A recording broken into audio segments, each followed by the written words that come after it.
ఇప్పుడు జిల్లా రౌండప్ చూద్దాం.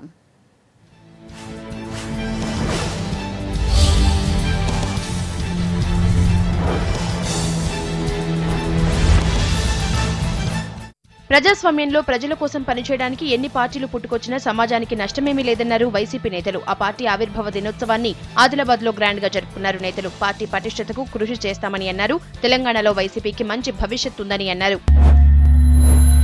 బోధ్ ఎమ్మెల్యే రాథోడ్ బాపురావు తన 53వ జన్మదిన వేడుకలను నిరాడంబరంగా జరుపుకున్నారు. స్థానిక కొలాం ఆశ్రమ పాఠశాలలో విద్యార్థుల మధ్య కేక్ కట్ చేసి సంతోషాన్ని పంచుకున్నారు. హాస్టల్స్ లో విద్యార్థులు పడే ఇబ్బందులు తనకు తెలుసన్న ఆయన వాటిని పరిష్కరించేందుకు కృషి చేస్తానని అన్నారు. ఆదిలాబాద్ టౌన్ టీఆర్ఎస్ నేతలను అరెస్ట్ చేశారు పోలీసులు. 4 రోజుల క్రితం బుద్ధ విహార్లో నిబంధనలకు వ్యతిరేకంగా సమావేశం నిర్వహించారు టీఆర్ఎస్ నేతలు. ఇందులో డీజేలను ఏర్పాటు చేసుకోవడంతో పోలీసులు అభ్యంతరం చెప్పారు. ఈ సందర్భంగా పోలీసులతో వాగ్వాదం జరిగింది. తమ విధులకు ఆటంకం కలిగించారన్న ఆరోపణలతో భరత్ వాగ్మారేపై కేసు ఫైల్ చేశారు పోలీసులు. అరెస్ట్ చేసి కోర్టులో హాజరుపరిచారు. ఆదిలాబాద్ జిల్లా భైంసాలో ఓ పత్తి మిల్లులో అగ్ని ప్రమాదం జరిగింది. పత్తిని జెన్నింగ్ చేసే సమయంలో వచ్చిన నిప్పు రవ్వలతో ప్రమాదం జరిగినట్లు తెలుస్తోంది. దీంతో వెంటనే మంటలు వ్యాపించాయి. సమాచారం అందుకున్న ఫైర్ సిబ్బంది మంటల్ని ఆర్పివేశారు. ఈ ప్రమాదంలో దాదాపు 10 లక్షల నష్టం జరిగిందని అంచనా.